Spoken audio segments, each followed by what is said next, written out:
Esta semana vamos a desarrollar el teórico funciones del órgano estomatognático. Me voy a presentar, soy la odontóloga Rosa Mariela Goldenberg, profesora asistente de la Cátedra de Ortodoncia A. Vamos a presentar pantalla.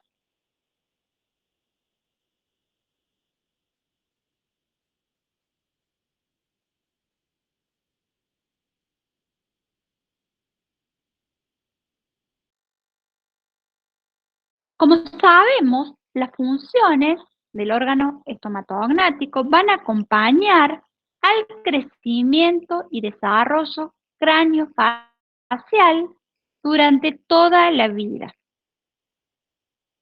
Estas funciones son la respiración, succión, amamantamiento, masticación, deglución y fonación. La lactancia natural debe ser exclusiva hasta los 6 meses y recomendada hasta los 2 años. En cuanto a la lactancia artificial, si la mamá no puede alimentar al bebé de forma natural, debe realizarse con tétinas anatómicas adecuadas. ¿Cuál es la importancia de las funciones en el desarrollo de la oclusión? Las funciones van a interactuar en el paciente que está en crecimiento y desarrollo con la parte metabólica, hormonal, la herencia, alimentación, con el desarrollo muscular y dentario, con factores ambientales y psicológicos. Y cualquier alteración de todos estos grupos funcionales van a desarrollar una maloclusión dentaria, muscular u ósea. Como definición de sistema estomatognático, decimos que es la unidad morfofuncional integrada y coordinada constituido por el conjunto de estructuras esqueléticas, musculares, angiológicas, nerviosas, glandulares y dentales, organizadas alrededor de las articulaciones que unen la cabeza a la columna, las vértebras entre sí, la ATM y los elementos dentarios en oclusión. Se van a ligar orgánicamente y funcionalmente con los sistemas digestivos, respiratorios, fonológico y de expresión, estético-facial y con los sentidos y van a ir desarrollándose para formar funciones más complejas. Un ejemplo claro, la masticación. Vamos a hablar sobre la matriz funcional de Mohs. Mohs decía que la función hace a la forma y la forma hace a la función.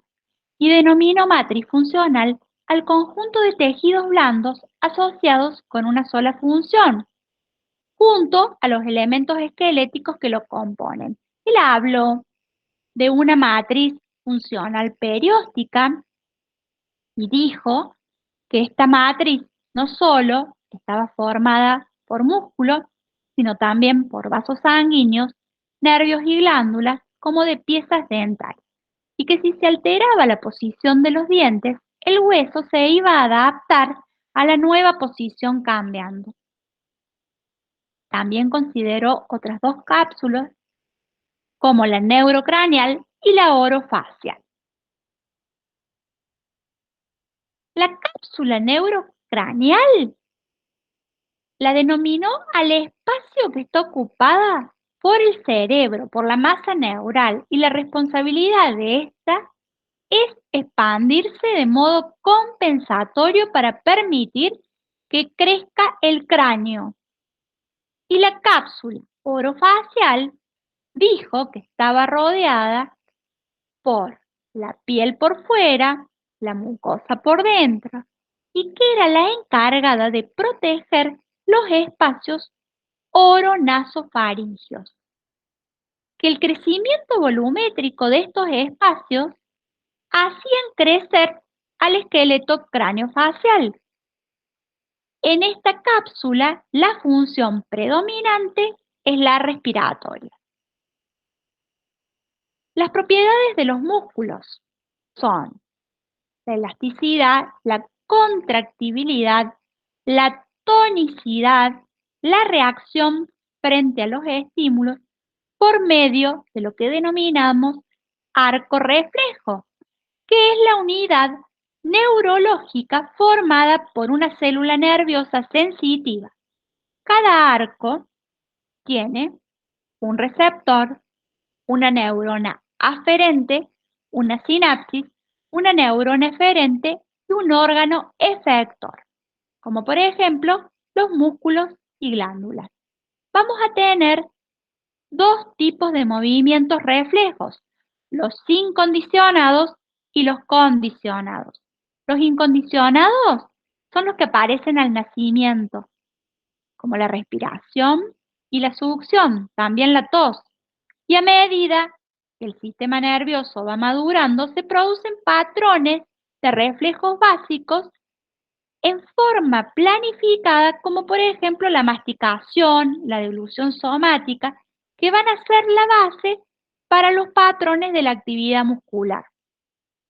Y dentro de los condicionados vamos a tener todas aquellas respuestas automáticas a un estímulo que previamente no provocaba tal respuesta.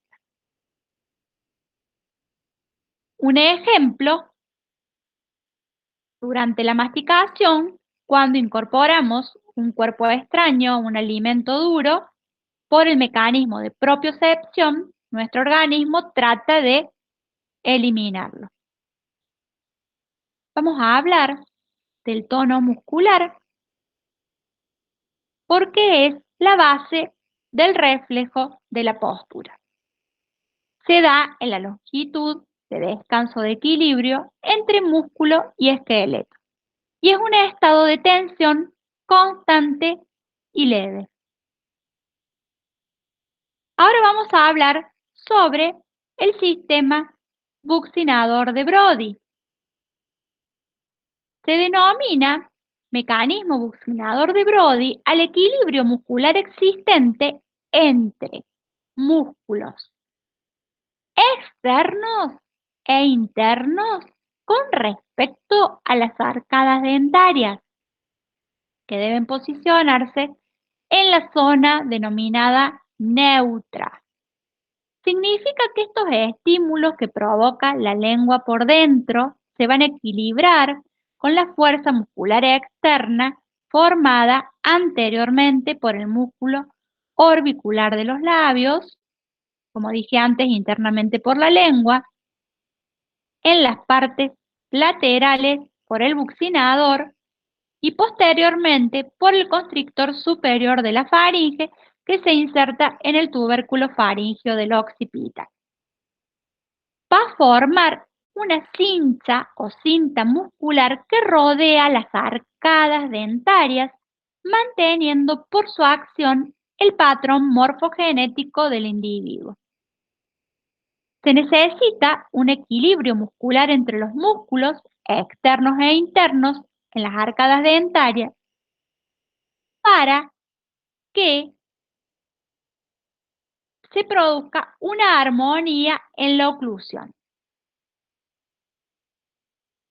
Acá vemos en una vista anterior los músculos, el buccinador, risorio de Santorino, triangular de los labios, cuadrado del mentón, borla de la barba, buccinador y cigomático mayor. En esta imagen, como teníamos en la guía de trabajos prácticos, la disposición de los músculos en cada zona. Acá vemos internamente la misma musculatura, los labios, el buccinador, en una vista interna.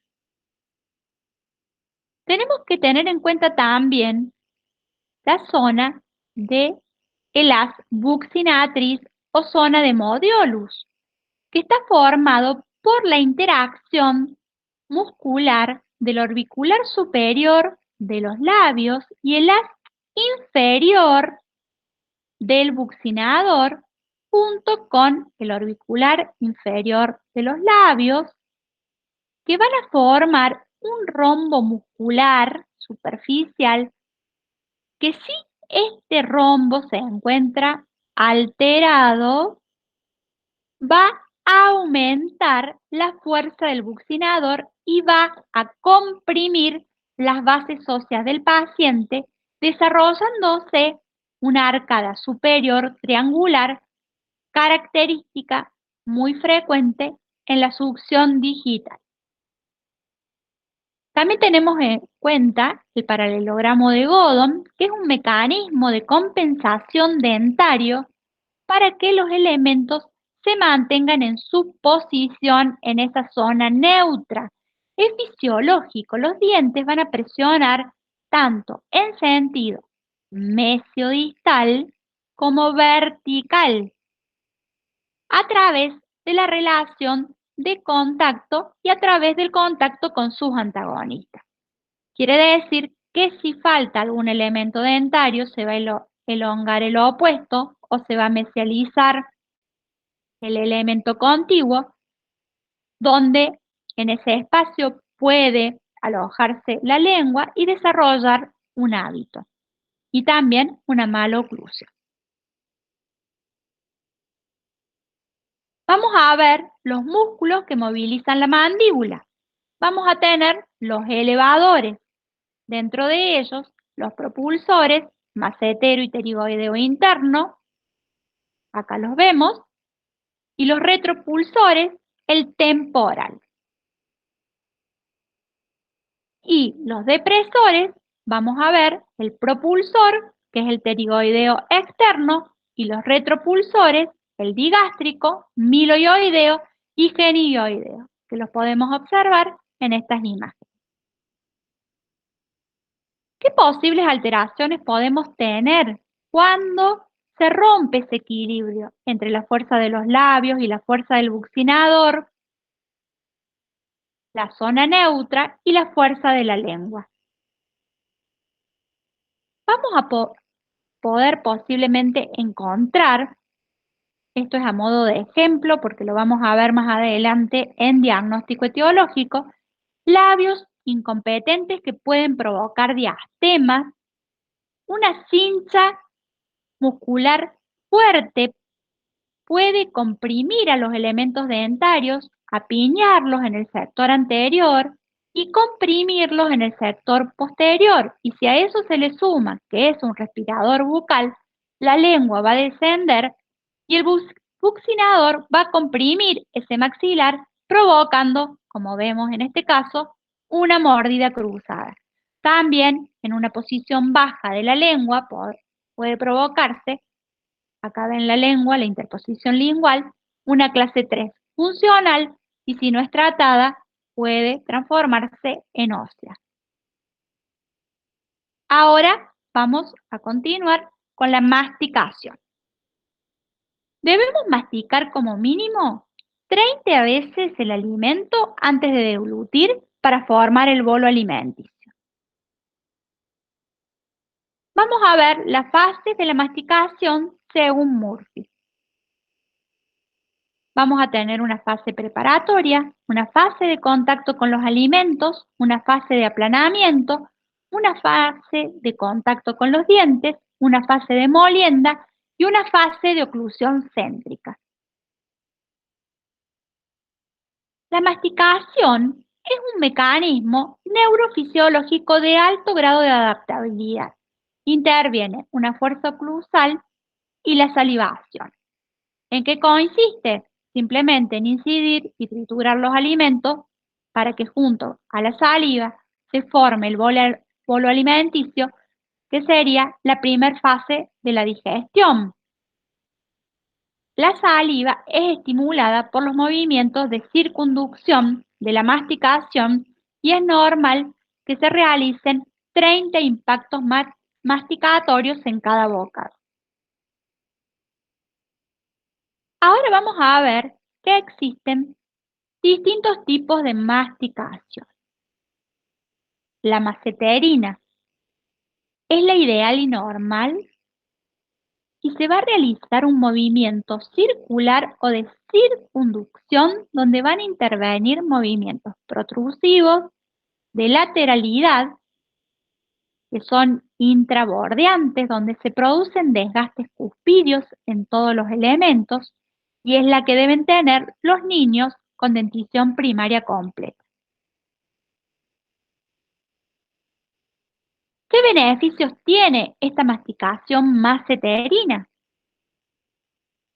El crecimiento transversal y anteroposterior de la cara se ve favorecido. También se va a producir una activación muscular que mantiene la altura de la cara. Se va a mantener el espacio de Nance y los movimientos eruptivos, como también el crecimiento alveolar. Va a favorecer, como dije antes, el desgaste fisiológico a los 5 años y va a evitar el apiñamiento anterior. También estimula la salivación por medio de esos movimientos de lateralidad. Por ello, debemos recomendar la alimentación dura y fibrosa a partir de los 2 años de edad y así gradualmente. También tenemos una masticación pterigoidea, donde los movimientos son de corte y protrusión. Es patológica y el desgaste está en los bordes incisales y caras vestibulares de los incisivos superiores y bordes incisales, como también en las caras linguales de los incisivos inferiores. Acá no vamos a tener desgastes en los dientes primarios y se presenta en la clase 3. Luego vamos a tener la masticación temporal, en la que corresponde al tipo de estímulo funcional muy débil, de apertura y cierre. Es nociva, ya que es superficial y no hay movimientos de lateralidad y los caninos van a estar nuevos y muy puntiagudos. Se va a producir una mordida cruzada, uni o bilateral dentaria.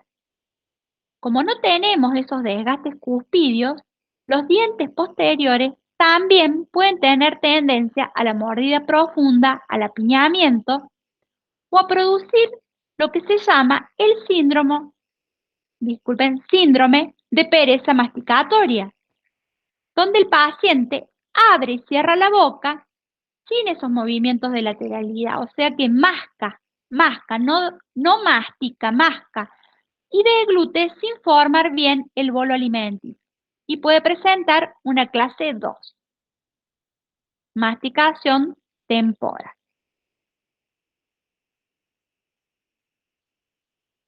Vamos a dejar para la segunda parte del teórico a la deglución y finalizamos.